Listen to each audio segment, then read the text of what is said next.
Okay, good evening. Whenever it comes to such a talk like this or such a big audience like this, I always start to feel a bit nervous. People who spoke with me already knew it. My heart rate goes up, my breath is faster, my legs shiver. It's just happening right now. You don't see it, which is fine, but it's quite uncomfortable. And I also feel anxious a bit.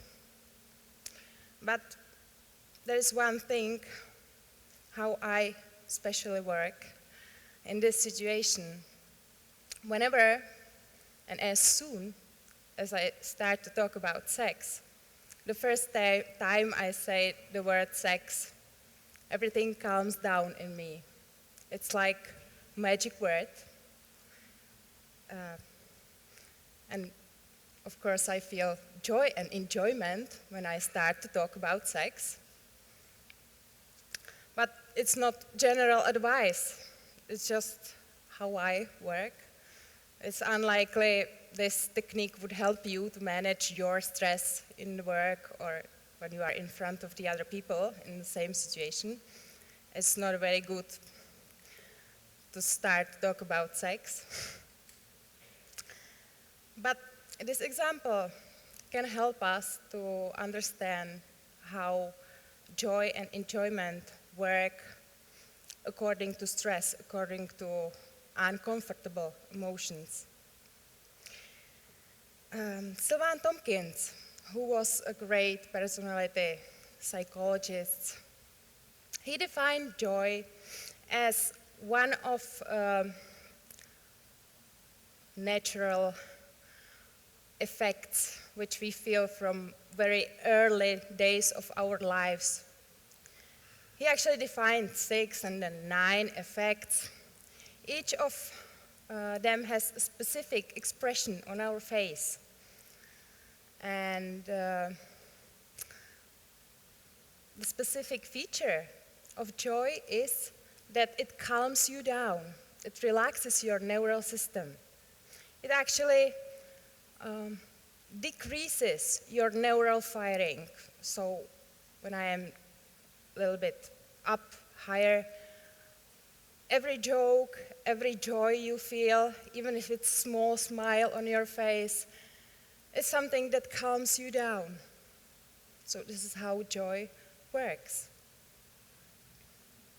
If I ask you to just put joy on your face, how would it look like?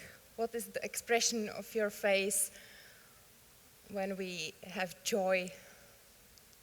Okay, we now have perfect picture how much of you understands me now. Okay, this is joy, thank you. This part understands me well.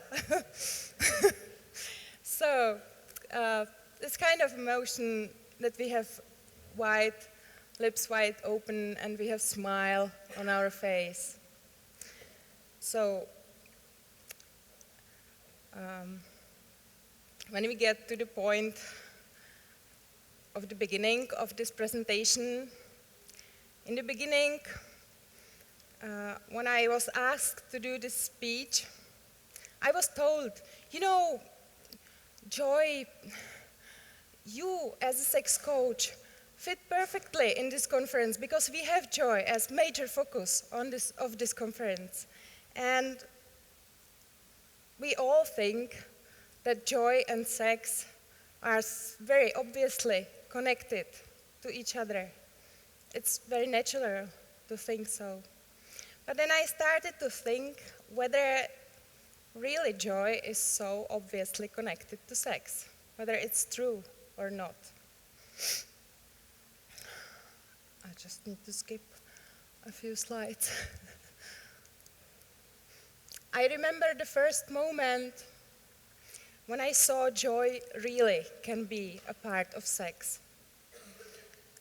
It was in Gaia videos. You probably don't know this videos because they are sex educational movies, and it's in her genital massage of men video. And she was expressing joy so obviously and naturally, like I've never seen before. And, you know, it was kind of something happened in me because this face was somehow etched into my brain. And I started to think, why don't we do this more often? Why we don't do it in my personal relationships with my partners? Why I don't see it in you know, I've seen hundreds hours of sex videos, but it's like, you know, you never see it. You have to see hundreds hours of video if you are going to do school like I did. So it's not a very common feature of sex movies. And it took me a while to describe, it took me a while to find out that people are not very comfortable to express smile during sex. That most of us are afraid to express happiness during sex, during the phase when we are aroused. It's not very usual. Many of us has such an internal or outside talk like, you know, I don't want to look silly, I don't want to look stupid, weird. I don't want to hurt my partner's feelings. I don't want to look like I'm not interested, I'm bored. Like, yeah, okay, do it, continue. It's interesting, it should be, because this gives many women orgasms, so do it, continue, because I'm normal. Okay. Even though it's a funny situation. And it's actually sometimes the situation that you just need to be curious and creative, that you allow yourself to feel a little bit different. So when you just now try to imagine that you, from some reason, end up in front of the mirror, you are just trying to imagine that you are doing sex in front of the mirror. You know? There are many good reasons why two consent adult people can end up in front of the mirror. It can be your preference, it can be part of the game. You maybe decided you would be more curious, but you anyway do it with closed eyes, even though in front of the mirror. And you can have a house full of children, and the only place you can find privacy is your locked bathroom, where is a big mirror, obviously. So you just are doing sex in front of the mirror. You are in the middle of lovemaking. Can be mirror on the floor even. And you just see this. When you open your eyes, you see this kind of face on your partner's face. This is expression you see in the mirror. What would be your first reaction? Like, yeah, this is cool. No, I don't think so. Because when we see this in the middle of the stage of arousal, usually our first reaction is, what's wrong? What's wrong with me? Where did I do some mistake? What's wrong with the sex we do right now? It's not a very common reaction. So joy can be a very vulnerable situation. We can feel very openly. There is Brené Brown, who is doing research around many emotions. She's phenomenal, a shame researcher, and if you've been watching that, you may be familiar with some of her talks already. If you are not, I highly recommend them. And she says about joy. Joy is the most vulnerable and terrifying emotion or experience we can have. And she adds to this, the people with great capacity for joy can lean into vulnerability. So, in the other words, joy requires us to be open in such depth that we can be easily hurt by the other people. And it's not why we do sex. We usually expect something else. We expect us to be aroused and our partners to be aroused. We expect everything is perfect, everything goes perfect, up and down, and many other features. And we actually, what we expect the most, that we look serious and our partners takes us serious, because sex is a serious thing. It's not funny. But maybe later, but not in this situation. And maybe until you are not sadistic dominant or masochistic submissive, you certainly are not doing sex to feel vulnerable yourself or to see your partner in vulnerable situation. It's not the goal. Well, now it looks a bit that only tremendously kinky people can have joy during sex. And you don't need to be kinky to have joy during sex, but the truth is that there is no such a real intimacy like the moment where not only we are naked, but also our souls are naked in front of the other person. There's no such a real intimacy when there is no vulnerability at the same moment. And actually, the most intimate moments are born at the same time when you feel excruciatingly vulnerable. And we somehow, for many reasons, are not,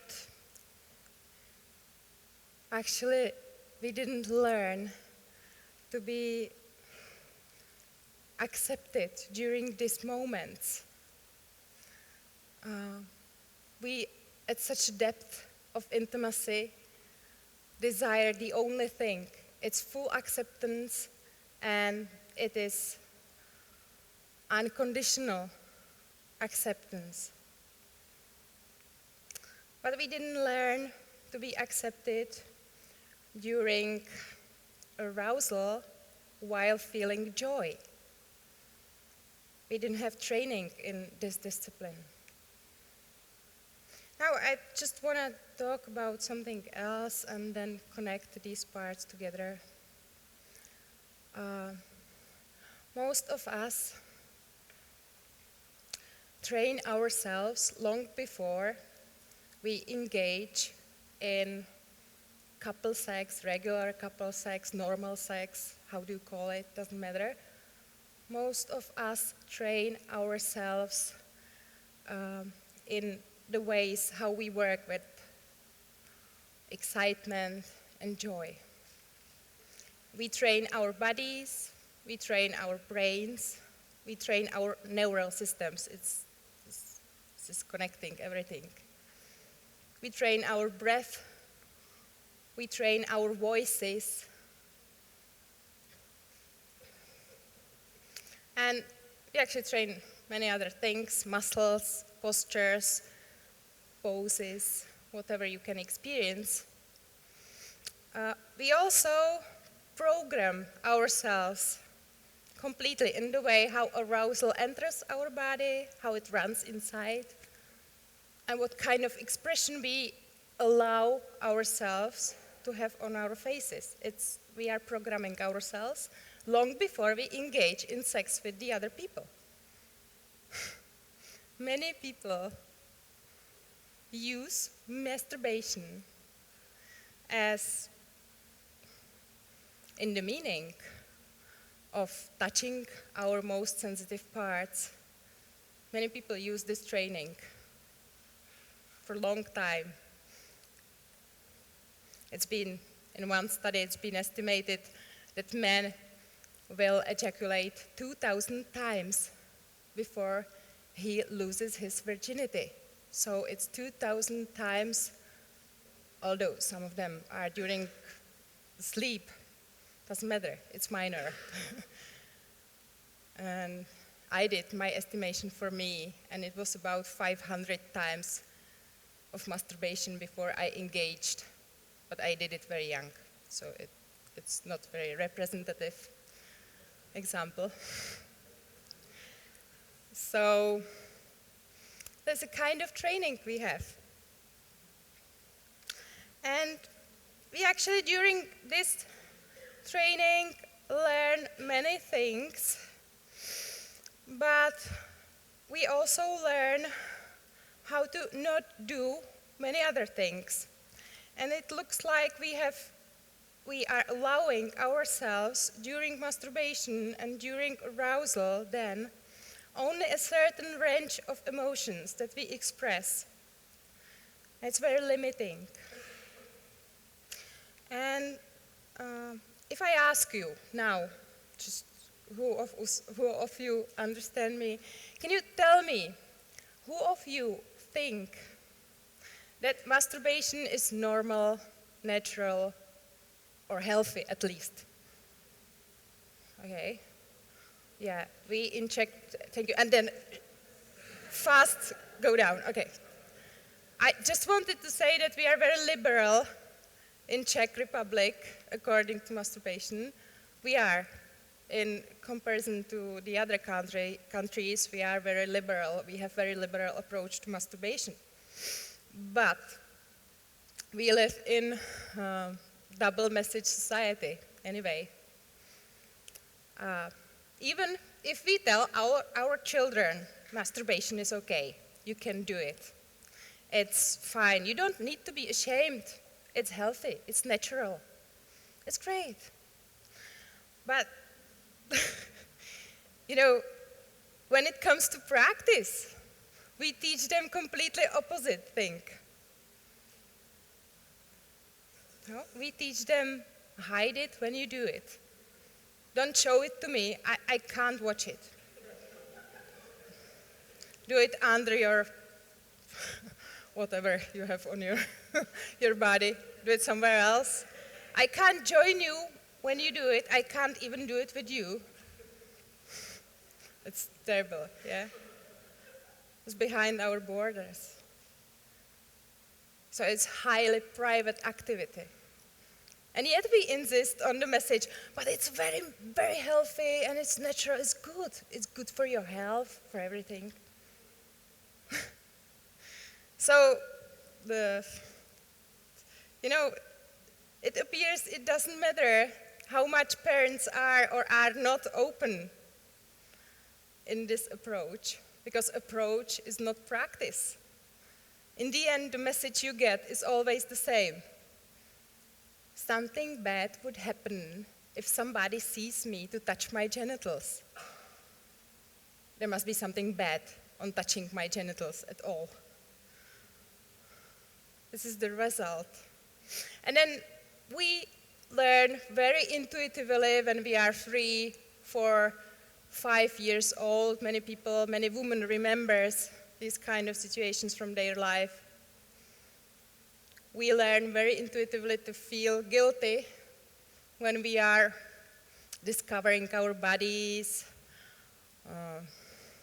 We are curious. We are finding what feels good without any other purpose in this age.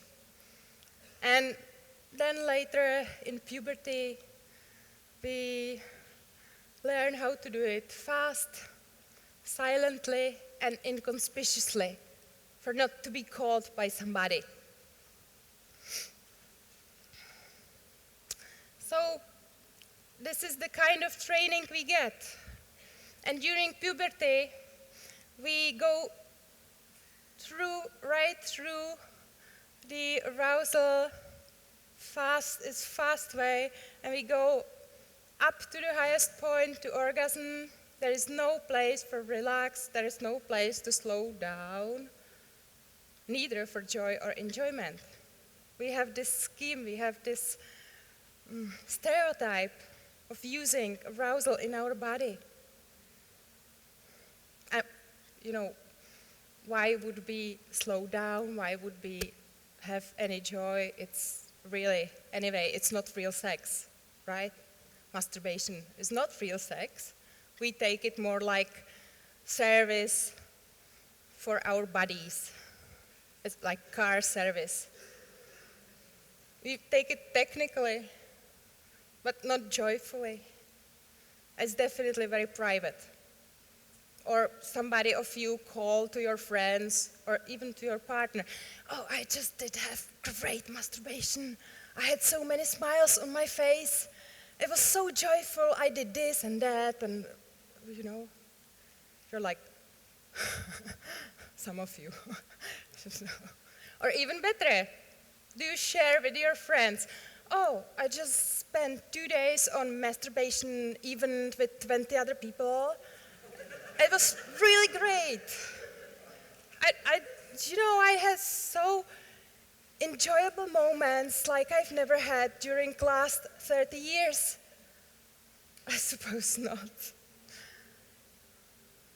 But the fact is that I lead these workshops. For me, it's much easier than stand in front of you. And I damn good know how these experiences are difficult and how much work it takes to share joy during masturbation with the other people. To be able to relax and slow down during your arousal and to share it with the other people openly.